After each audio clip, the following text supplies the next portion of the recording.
सद्गुरुदेव भगवान की जय।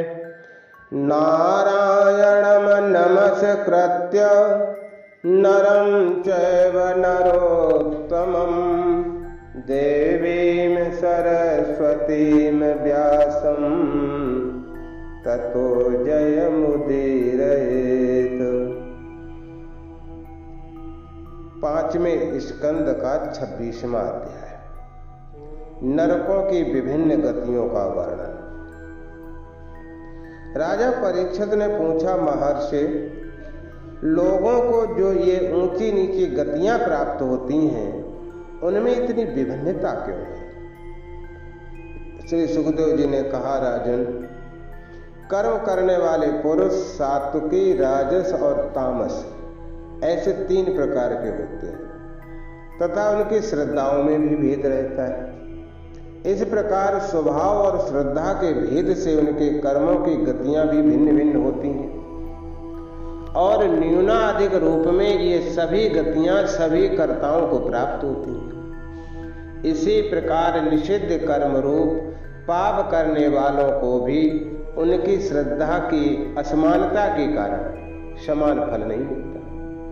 अतः अनादि अविद्या के वशीभूत होकर कामना पूर्वक किए हुए निषिद्ध कर्मों के परिणाम में जो हजारों तरह की नारकीय गतियां प्राप्त होती हैं, उनका विस्तार से वर्णन सुनिए। राजा परीक्षित ने पूछा, भगवान, आप जिनका वर्णन करना चाहते हैं, वे नरक इसी पृथ्वी के कोई देश विशेष हैं अथवा त्रिलोकी से बाहर या इसी के भीतर किसी जगह पर है? श्री सुखदेव जी ने कहा, राजन, वे त्रिलोकी के भीतर ही है तथा दक्षिण की ओर पृथ्वी से नीचे जल के ऊपर स्थित है। इसी दिशा में अग्निस्वार आदि पितृगण रहते। वे अत्यंत एकाग्रता पूर्वक अपने वंशधरों के लिए मंगल कामना किया करते हैं। उस नरक लोक में सूर्य के पुत्र पितृराज भगवान यम अपने सेवकों के साथ निवास करते रहते तथा भगवान की आज्ञा का उल्लंघन न करते हुए अपने दूतों द्वारा वहां लाए हुए मृत प्राणियों को उनके दुष्कर्मों के अनुसार पाप का फल दंड देते हैं। हे परीक्षित, कोई कोई लोग नरकों की संख्या 21 बताते हैं। अब हम नाम, रूप और लक्षणों के अनुसार उनका क्रमशः वर्णन करते हैं। उनके नाम ये हैं: तामिश्र, अंधतामिश्र, रौरव, महारौरव, कुंभीपाक, कालसूत्र, असिपत्रवन, सुकर्मुक, अंधकूप, कृमिभोजन, संदंस, तप्तसूर्मी, वज्रकंटक, सालमली, वैतरणी, पुयोद, प्राणरोध, विशसन, लालाभच, सार मेयादन, अवीची और अयापान। इसके सिवा क्षार करदम, रक्षोगण भोजन, शूलप्रोत, दंदसूक, अवटन रोधन, पर्यावर्तन और सूचीमुक्त, ये 7 और मिलाकर कुल 28 नरक तरह तरह की यातनाओं को भोगने के स्थान है। हे राजन, जो पुरुष दूसरों के धन, संतान अथवा स्त्रियों का हरण करता है, उसे अत्यंत भयानक यमदूत काल पाश में बांधकर वलात तामिश्र नरक में गिरा देते हैं। उस अंधकार में नरक में उसे अन्न जल न देना, डंडे लगाना और भय दिखलाना आदि अनेक प्रकार के उपायों से पीड़ित किया जाता है। इससे अत्यंत दुखी होकर वह एकाएक मूर्छित हो जाता है। इसी प्रकार जो पुरुष किसी दूसरे को धोखा देकर उसकी स्त्री आदि को भोगता है, वो जाता है अंधता मिश्र नरक में। वहां की यातनाओं में पड़कर वह जड़ से कटे हुए वृक्ष के समान वेदना के मारे सारी सुध बुध खो बैठता है और उसे कुछ भी नहीं सूझ पड़ता। इसी से इस नरक को अंधता मिश्र नरक कहते हैं। जो पुरुष इस लोक में यह शरीर ही मैं हूं और ये स्त्री, ये धन, ये पुत्र मेरे हैं, ऐसी बुद्धि से दूसरे प्राणियों से द्रोह करके निरंतर केवल अपने कुटुंब का ही पालन पोषण करता रहता है। वो अपना शरीर छोड़ने पर अपने पाप के कारण स्वयं ही रौरव नरक में गिरता है। इस लोक में उसने जिन जीवों के जिस प्रकार कष्ट पहुंचाया होता है, परलोक में यम यातना का समय आने पर वे जीव रुरु नाम के होकर, रुरु नाम के जीव बनकर उसे उसी प्रकार कष्ट पहुंचाते रहते हैं। इसलिए इस नरक का नाम रौरव है। रुरु सर्व से भी अधिक क्रूर स्वभाव वाले एक जीव का नाम। ऐसा ही एक महारौरव नरक है। इसमें वह व्यक्ति जाता है जो और किसी की परवाह न कर केवल अपने ही शरीर का पालन पोषण करता रहता है। यहाँ कच्चा मांस खाने वाले को रुरु इसे मांस के लोभ से काटते रहते हैं। और जो क्रूर मनुष्य इस लोक में अपना पेट पालने के लिए जीवित पशु या पक्षियों को रांधता है, उस हृदयहीन राक्षसों से भी गए बीते पुरुष को यमदूत कुंभी पाप नरक में ले जाकर खौलते हुए तैल में रांधते हैं। जो मनुष्य इस लोक में माता पिता ब्राह्मण और वेद से विरोध करता है, उसे यमदूत काल सूत्र नरक में ले जाते हैं। इसका घेरा 10,000 योजन है। इसकी भूमि तांबे की समान। इसमें जो तपा हुआ मैदान है वो ऊपर से सूर्य और नीचे से अग्नि के दाह से जलता रहता है। वहां पहुंचाया हुआ पापी जीव भूख प्यास से व्याकुल हो जाता है और उसका शरीर बाहर भीतर से जलने लगता है। उसकी बेचैनी यहाँ तक बढ़ती है कि वो कभी बैठता है, कभी लौटता है, कभी छटपटाने लगता है, कभी खड़ा होता है, कभी इधर उधर दौड़ने लगता है। इस प्रकार उस नर पशु के शरीर में जितने रोम होते हैं उतने ही 1000 वर्ष तक उसकी ये दुर्गति होती रहती है। तो जो पुरुष किसी प्रकार की आपत्ति न आने पर भी अपने वैदिक मार्ग को छोड़कर अन्य पाखंडपूर्ण धर्मों का आश्रय लेता है, उसे यमदूत असिपत्र वन नामक नरक में ले जाकर कोड़ों से पीटते हैं। जब मार से बचने के लिए वो इधर उधर दौड़ने लगता है, तब उसके सारे अंग ताल बन के तलवार के समान पहने पत्तों से, जिनमें दोनों ओर धारें होती हैं, टूक टूक होने लगते हैं। तब वो अत्यंत वेदना से हाय मैं मरा, हाय मैं मरा, इस प्रकार चिल्लाता हुआ पद पद पर मूर्छित होकर गिरने लगता है। अपने धर्म को छोड़कर पाखंड मार्ग में चलने से उसे इस प्रकार अपने कुकर्म का फल भोगना पड़ता है। हे राजन, इस लोक में जो पुरुष राजा या राज कर्मचारी होकर किसी निरपराध मनुष्य को दंड देता है अथवा ब्राह्मण को शरीर दंड देता है, वह महापापी मरकर सूकर मुख नरक में गिरता है। वहां जब महाबली यमदूत उसके अंगों को कुचलते हैं, तब वो कोलू में पेरे जाते हुए गन्नों के समान पीड़ित होकर जिस प्रकार इस लोक में उसके द्वारा सताए हुए निरपराध प्राणी रोते चिल्लाते थे, उसी प्रकार कभी आग सुर से चिल्लाता है और कभी मूर्छित हो जाता है। उसकी सहायता करने के लिए वहां कोई नहीं आता। जो पुरुष इस लोक में खटमल आदि जीवों की हिंसा करता है, वो उनसे द्रोह करने के कारण अंधकूप नरक में गिरता है, क्योंकि स्वयं भगवान ने ही रक्तपान आदि उनकी वृत्ति बना दी और उन्हें उसके कारण दूसरों को कष्ट पहुंचाने का ज्ञान भी नहीं। किंतु मनुष्य की वृत्ति भगवान ने विधि निषेध पूर्वक बनाई है और उसे दूसरों के कष्ट का ज्ञान भी है। वहां वे पशु, मृग, पक्षी, सांप, रेंगने वाले जंतु, मच्छर, जूं, खटमल और मक्खी आदि जीव जिनसे उसने द्रोह किया था, उसे सब ओर से काटते हैं। इससे इसकी निद्रा और शांति दोनों भंग हो जाती है और स्थान न मिलने पर भी वह बेचैनी के कारण उस घोर अंधकार में इस प्रकार भटकता रहता है जैसे रोग ग्रस्त शरीर में जीव छटपटाया करता है। जो मनुष्य इस लोक में बिना पंचमहायज्ञ किए तथा जो कुछ मिले उसे बिना किसी दूसरे को दिए स्वयं ही खा लेता है, उसे कौवे के समान कहा गया। वो परलोक में कृमि भोजन नामक निकृष्ट नरक में गिरता है। वहां 1,00,000 योजन लंबा चौड़ा एक कीड़ों का कुंड है, उसी में उसे कीड़ा बनकर रहना पड़ता है। और जब तक अपने पाप का प्रायश्चित न करने वाले उस पापी के बिना दिए और बिना हवन किए खाने के दोष का अच्छी तरह से शोधन नहीं हो जाता, तब तक वो उसी में पड़ा पड़ा कष्ट भोगता रहता है। वहां कीड़े उसे नोचते हैं और वह कीड़ों को खाता है। हे राजन, इस लोक में जो व्यक्ति चोरी या बरजोरी से ब्राह्मण के अथवा आपत्ति का समय न होने पर भी किसी दूसरे पुरुष के सुवर्ण और रत्न आदि को हरण करता है, उसे मरने पर यमदूत संदंस नामक नरक में ले जाकर तपाए हुए लोहे के गोलों से दागते और सड़सी से उसकी खाल नोचते।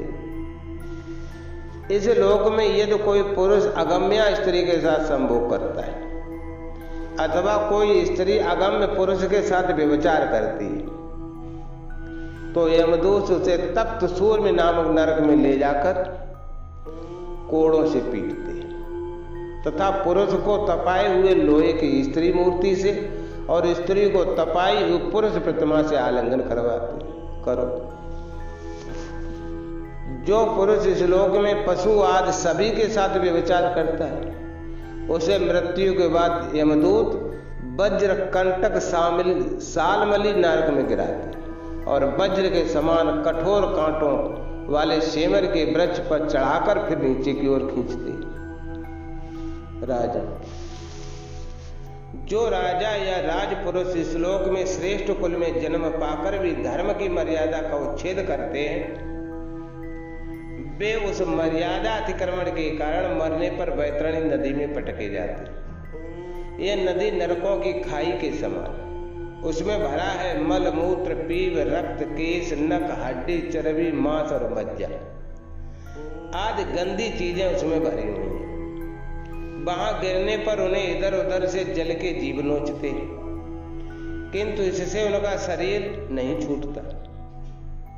पाप के कारण प्राण उसे बहन किए रहते और वे उस दुर्गति को अपनी करनी का फल समझकर मन ही मन संतप्त होते रहते।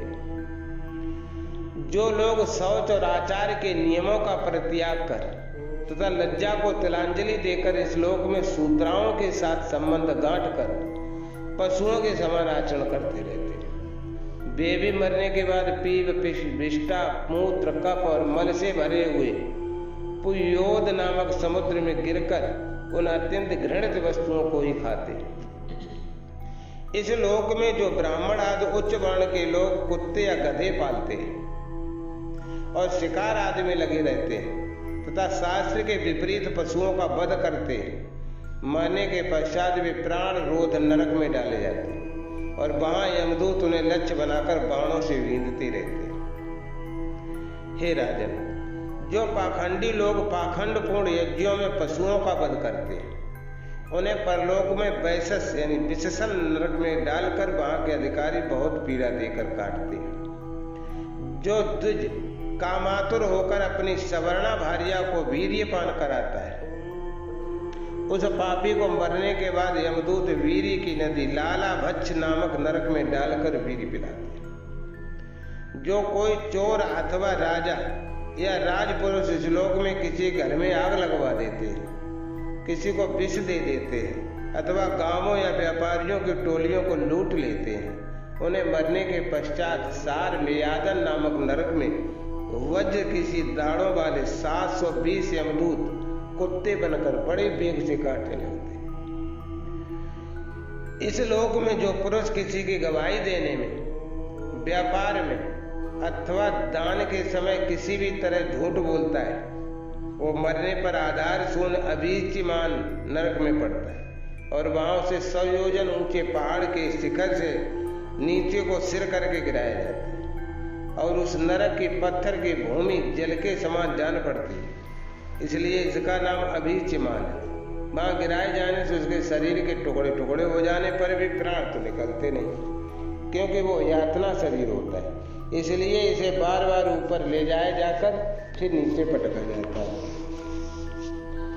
जो ब्राह्मण या ब्राह्मणी अथवा व्रत में स्थित कोई भी प्रमादवश मद्यपान करता है तथा जो क्षत्रिय या वैश्य सोमपान करता है, उन्हें यमदूत अयपान नरक में ले जाते और उनको उनकी छाती पर पैर रखकर उनके मुंह में आग से गलाया हुआ लोहा पिलाते। जो पुरुष इस लोक में निम्न श्रेणी का होकर भी अपने को बड़ा मानने के कारण जन्म, तप, विद्या, आचार, वर्ण या आश्रम से में अपने से बड़ों का विशेष सत्कार नहीं करता, वो जीता हुआ भी मरे के समान। उसे मरने पर छार करदम नामक नरक में नीचे को सिर करके गिराया जाता है और वहां उसे अनंत पीड़ाएं भोगनी पड़ती हैं। जो पुरुष इस लोक में नर मेधादि के द्वारा भैरव, यक्ष, राक्षस आदि का यजन करते हैं और जो स्त्रियां पशुओं के समान पुरुषों को खा जाती हैं, उन्हें वे पशुओं की तरह मारे हुए पुरुष यमलोक में राक्षसों का तरह तरह की यातनाएं देते हैं और रक्षोगण भोजन नामक नरक में कसाईयों के समान कुल्हाड़ी से काट काट कर उसका लोह पीते हैं। तथा जिस प्रकार वे मांस भोजी पुरुष इस लोक में उनका मांस भक्षण करके आनंदित होते थे, उसी प्रकार वे भी उनका रक्तपान करते हुए आनंदित होकर नाचते और गाते। इस लोक में जो लोग वन या गांव के निरपराध जीवों को, जो सभी अपने प्राणों को रखना चाहते हैं, तरह तरह के उपायों से फुसलाकर अपने पास बुला लेते हैं और फिर उन्हें कांटे से बेंध कर, रस्सी से बांध कर खिलवाड़ करते हुए तरह तरह की पीड़ाएं देते हैं, उन्हें भी मरने के पश्चात यम यातनाओं के समय सूल प्रोत नामक नरक में सूलों से बेधा जाता है। उस समय जब उन्हें भूख प्यास लगती है और कंक, बटेर आदि तीखी चोंच वाले नरक के भयानक पक्षी उन्हें नोचने लगते हैं, तब अपने किए हुए सारे पाप उन्हें याद आ जाते हैं। हे राजा, इस लोक में जो सर्पों के समान उग्र स्वभाव पुरुष दूसरे जीवों को पीड़ा पहुंचाते ही रहते हैं, मरने पर वह दंदसूक नामक नरक में गिरते हैं। वहां 5-5, 7-7 मुंह वाले सर्प उनके समीप आकर उन्हें चूहों की तरह निगल जाते हैं।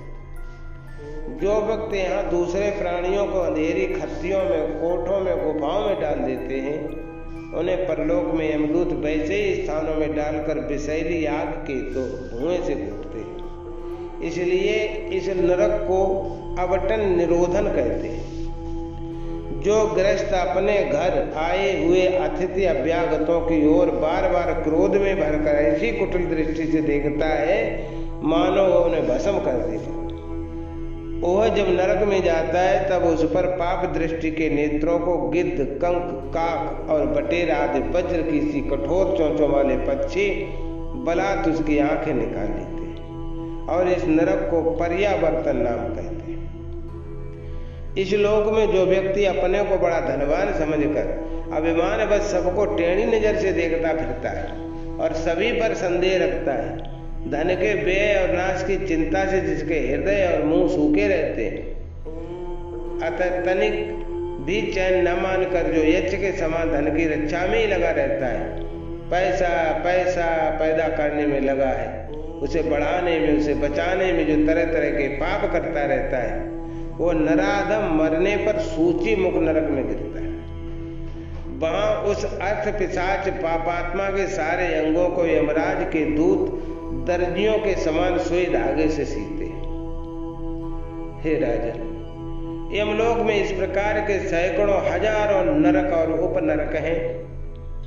उनमें जिनका यहाँ उल्लेख हुआ है और जिनके विषय में कुछ नहीं कहा गया है, उन सभी में सब अधर्मपरायण जीव अपने कर्मों के अनुसार बारी बारी से जाते रहते हैं। इसी प्रकार धर्मात्मा पुरुष स्वर्ग में जाते रहते हैं।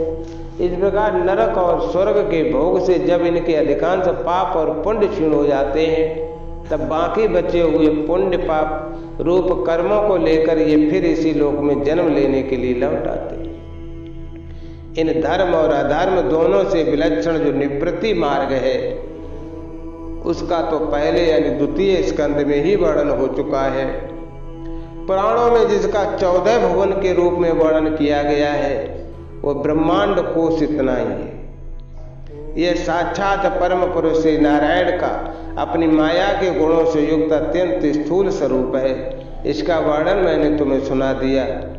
परमात्मा भगवान का उपनिषदों में वर्णित निर्गुण स्वरूप यद्यपि मन बुद्धि की पहुंच के बाहर है, तो भी जो पुरुष इस स्थूल रूप का वर्णन आदर पूर्वक पढ़ता है, सुनता है या सुनाता है, उसकी बुद्धि श्रद्धा और भक्ति के कारण शुद्ध हो जाती है और वह सूक्ष्म रूप का भी अनुभव कर सकता है। यति को चाहिए कि भगवान के स्थूल और सूक्ष्म दोनों प्रकार के रूपों का श्रवण करके पहले स्थूल रूप में चित्त को स्थिर करे, फिर धीरे धीरे वहां से हटाकर उसे सूक्ष्म में लगा दे। हे राजन परीक्षित, मैंने तुमसे पृथ्वी और उसके अंतर्गत द्वीप, वर्ष, नदी, पर्वत, आकाश, समुद्र, पाताल, दिशा, नर्क, ज्योतिर्गण और लोकों की स्थिति का वर्णन किया है।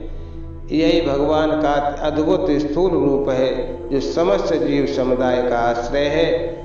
हरि ओम तत्सत। हरि ओम तत्सत।